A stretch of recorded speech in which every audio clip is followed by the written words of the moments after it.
How many salespeople in the room today? How many of your decks have the word cookieless already? Only one person? I don't believe that.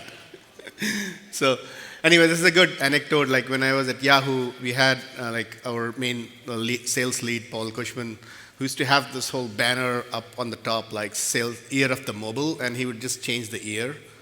So all the years I was there. So cookieless is also, we'll go through it. It's something like that. But we can have a first poll before we get there. So while we're doing the poll, I'm Shailley Singh. I'm Chief Operating Officer and Head of Product. So I look after all of the standards, our compliance programs, our event programming, as well as our software, like Open Measurement SDK at IAB Tech Lab. Been there for about 9+ years, almost pretty much from the beginnings. We are celebrating 10 years this year of existence. And thank you, Rachel. Thank you, Karan, and thank you, Grain, for inviting me here today at the ATS Singapore 2024. And thank you all for joining this session. So we'll wait for the poll. So yeah, first dates and first party. So I chose that topic because this whole presentation is going to be about matchmaking and how the whole game's changing on matchmaking, which everyone knows has been changing for the last 3-4 years. So moving on from sites like Plenty of Fish to Tinder. Similarly, like we are moving on from using third-party cookies to more different ways of how you can use your first-party data, different methods, different techniques, and how you can present your first-party data and use that for activation. So our focus will be today mostly on activation. So the year of the cookieless. So it kind of started in 2011, but nobody kind of realized it until like 2019 that you were actually going through the year of cookieless all that time with some regulations, some small steps by Safari and Mozilla, and finally in 2019, like complete blocking of third-party cookies on some of the major browsers. Apple taking the action in 2020 to introduce ATT, which further reduced the IDFA that was available for use. And then, finally, Chrome, I don't know whether that's true. Anybody from Google here? Like, are we done with cookies on Chrome yet or no? So that's like the year of cookies. So given all of that, where we are today is that although like Chrome still has the giant share of browser usage, but there's about 35, and I did some calculation on US, it's about a little above 40%, but worldwide I think it's about 35%. Environments are still cookieless, and that doesn't even include like things like the spend moving to connected television and other environments. So we are already in a cookieless world, but surprisingly, if you look at the data on how people are actually activating and buying, they're not there yet. So most of the people are still stuck with third-party cookie-based buying, and that's some of the discussions I have with brands, etc. Like they basically say that there is enough third-party cookies, and with methods like ID bridging and all, they also extend from one browser to another. So we have still not moved away. Though there is some change. So if you actually survey people about like what methods they're contemplating going forward, advertisers, publishers, even like they are basically the first party is one of the top things on their mind as an alternative to the cookie method of buying data, buying audiences tomorrow. So we are seeing that people are realizing that it as the third-party cookie goes away. First-party data is going to be one of the prime drivers of activation and measurement, etc., in the supply chain. We can have the next poll at this time. So I've got a few, like 3-4 polls more to go, so please bear with me. Just wanted to understand like where the audience in APAC stands with all of these questions. Oh, that's pretty awesome. I see a lot less number in US on that.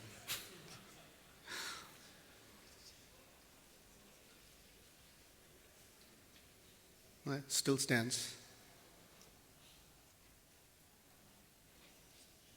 Okay, I think that's a pretty good number. That's awesome. So somebody who's been like data is the new oil. I think first-party data is like the new earth elements. We're moving away from oil to fighting for new earth elements, and I think that's where first-party data stands. It's not just data, it's about the signal, and it's a different way of how you're going to actually use the first-party data.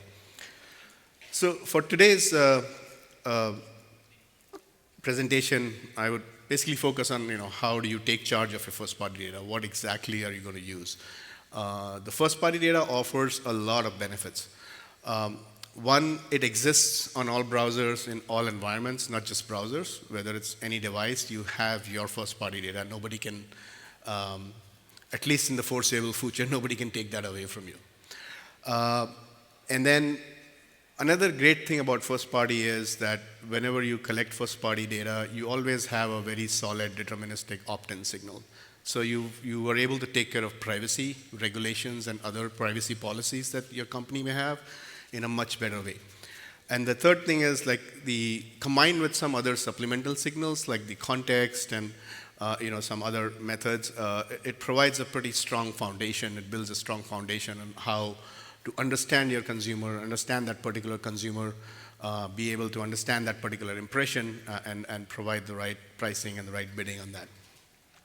And then, and one of the questions that people raise about first-party data is that, if it's email or phone numbers, it's pretty limited. The scale's limited. Like, not everybody wants to provide that information that is actually exchangeable over the digital supply chain in an easy way, and there's a lot of friction in that.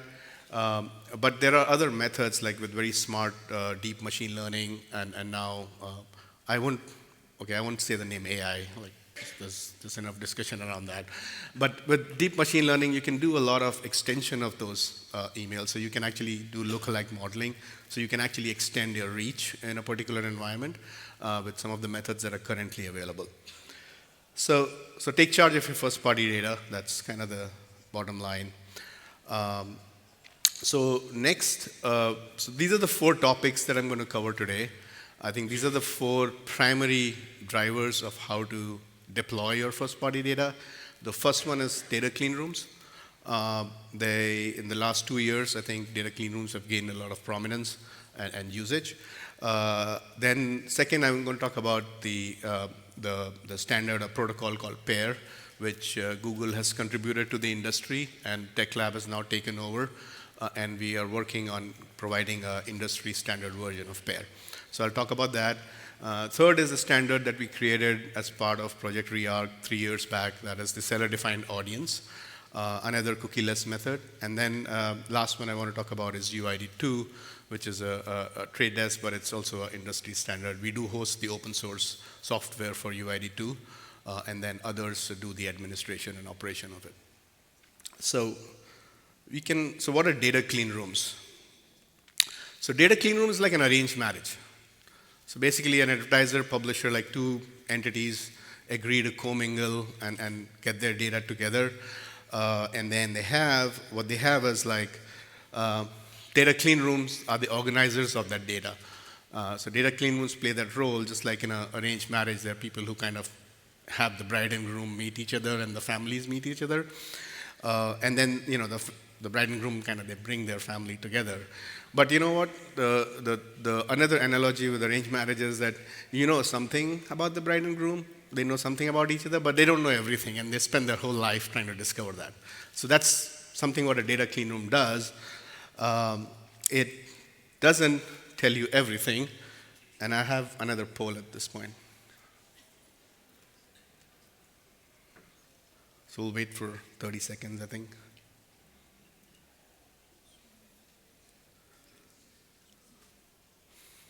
That's good. There's a lot of use of data clean rooms. It's something close to what I expected. So.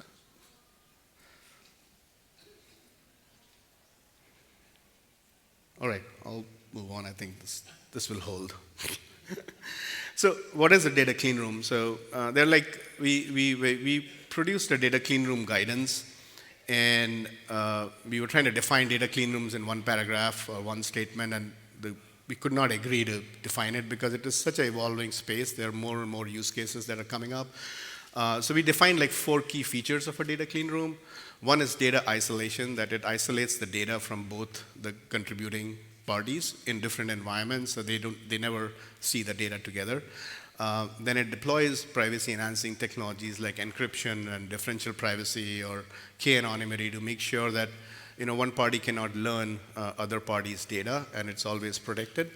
And then it has other privacy control mechanisms, like with privacy-enhancing technologies, you need to have other control mechanisms to make sure that you're getting the full benefit of that technology, and people are not able to,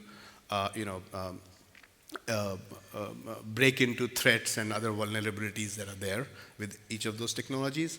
And then you have some access controls to make sure that this is not hackable, and there are limited permissions, etc. So those kind of things. So any data clean room should have these 4 features. And then what you can do with the data clean room. So you can actually use it throughout the supply chain, like for almost all the functions, starting with like addressability and understanding, matching of audiences, understanding insights into audiences, and then also later on to understand the optimization and measurement. So that's why it's becoming popular, and you see the numbers there. Like so many people want to use that because it allows you to be used like at every step of the way and get more insightful results from. But the key thing in a data clean room is that you have to have first-party data. You have to have a match key. Without a matching key, like an email, phone number, or something else, it doesn't work. So that's one of the first criteria there. So that's about the data clean rooms. Next, I'll go on to PAIR. So PAIR is like a modern marriage. Again, like you decide that you want to share your data. So it basically stands for publisher-advertiser identity reconciliation. So you kind of bring your identity signals, which is basically a match key, into a data clean room, and then you want to commingle that data and share the results, and use that results for activation purposes. I think we have next poll. Okay. This wasn't expected. I thought somebody would be using it here. Like, Google team, what are you doing?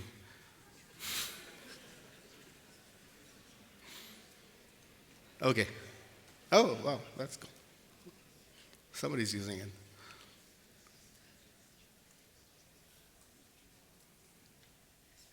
Okay, I think you can. So it's expected, like it's a new protocol. It was limited to DV360. And then once we've taken over, so we are working on a lot of the work there to make it more interoperable, make it so that every DSP can actually use PAIR, and so that it's available to all advertisers and all publishers.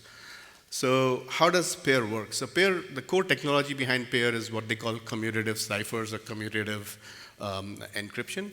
So basically, if you have, instead of just encrypting it once, you can encrypt it twice so that no single actor has access to clear text information about the PII or personal information. So it works like this, like if you have an email and if you double encrypt it with a key from an advertiser like KA or a key from a publisher called KP. On the other side, if you encrypt the same email with first with the publisher key and then with the advertiser key, you get the same result, and that always stays true. So what happens in PAIR is like both sides can encrypt their data by exchanging keys, and the end resulting identifier is same, which is then used in the clean room to do the matching. So in that whole process, now your PII information is completely protected. So to make sure that it is not just protected in the clean room, but also protected afterwards, we have like 4 design goals that we set forth for the PAIR protocol. So the first one is like security of personally identifiable information. So that's why you have this double encryption.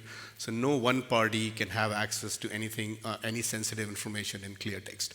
The second goal was privacy of user identity, that no party should learn about users that is not part of their own data set. So if I bring in like 100,000 emails and a publisher brings in another 100,000 and only 70,000 match, I should not be able to know the other 30,000.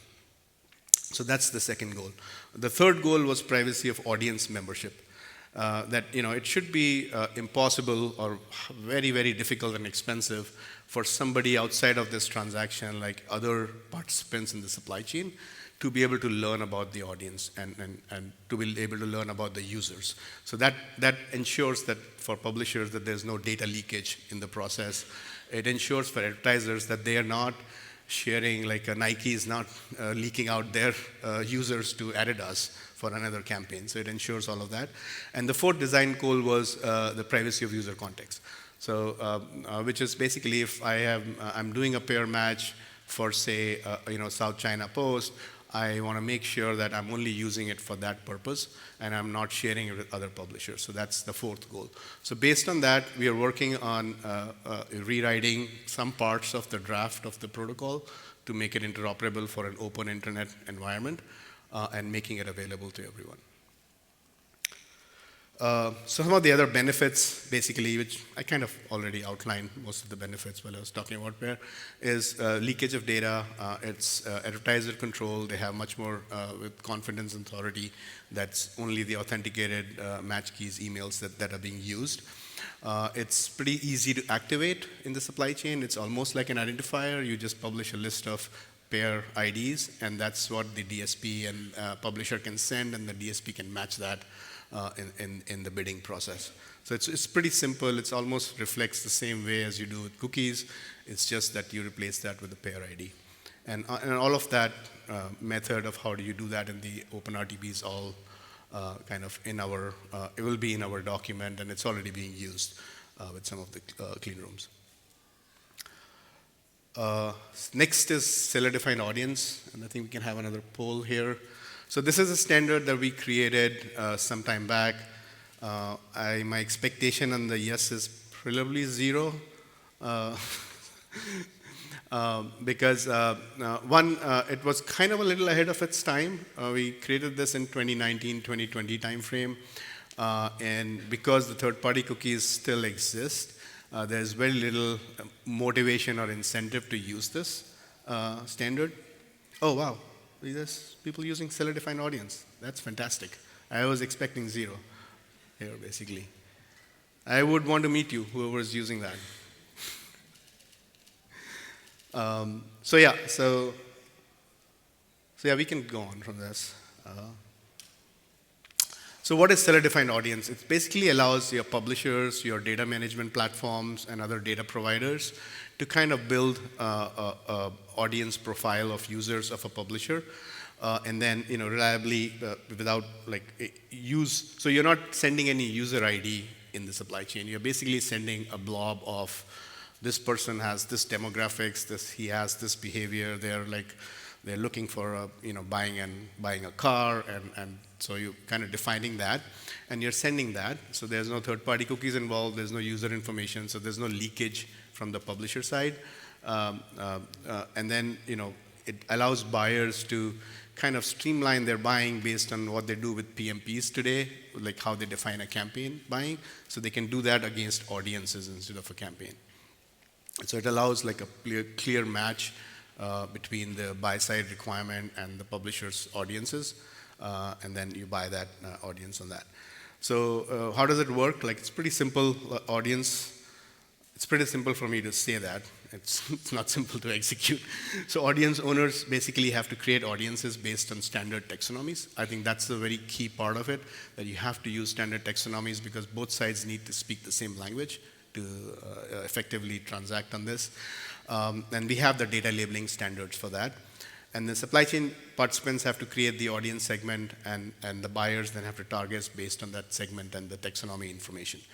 We also have a data compliance, transparency compliance program that ensures and builds trust that whatever audience you're getting has been created with the right methods, and you can trust that. So this is what it looks like in real world in the programmatic world, that you'll have a segment, you'll have IDs of the segment, and the buyers will say my SDA campaign, for buyer X has to buy on these segments, and then they can match that. So I'll skip through this. I already spoke about this, but one of the things I want to underline here is it decommoditizes the publisher's data, and publishers' users are not exposed and sprayed around in the supply chain for others to use. So last one, I think we're at time. I'll just take 2 more minutes, is UID2, which is a program that was created by Trade Desk. We can have the poll here. And then we do host the open source code on IAB Tech Lab's open source project, but we don't do the operation. I think there are other companies that do the operation and the management. So UID2 is like modern Tinder. Like you kind of send out a little bit of information, like an email in an encrypted form, and then others kind of swipe left and right whether they want to buy that email or not. And then if they decide to buy that email based on other information they have, other data points they have about that particular user, then they would bid on that. So it's good. This is kind of what my expectation was. So this is in line with the US market, actually. So moving to the next slide. So it's pretty simple.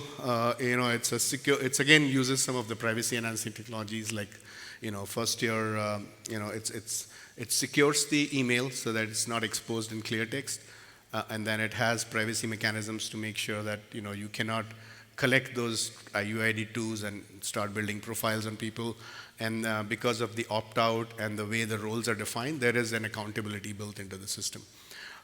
So basically what it is like you have a hashed email, which looks like XXY123 some number, and that's your UID2. But the UID2 is actually not what's sent into the supply chain. So it goes through an encryption with a nonce and a salt, which is kind of rotated every X days. That depends on the operator how they want to rotate that. So every bid request has a different version or a different token for UID2, which then gets decrypted at the other end by DSPs to know exactly what UID2 it was. So that way it ensures that there's no data leakage. Nobody can collect these UID2s or build profiles off of that or understand your user. So that's kind of the key part of the UID2 technology, how it protects the privacy and the security for the users. It has like 2 components. There's an administrator that does the distribution of the keys and manages the salts that go with them.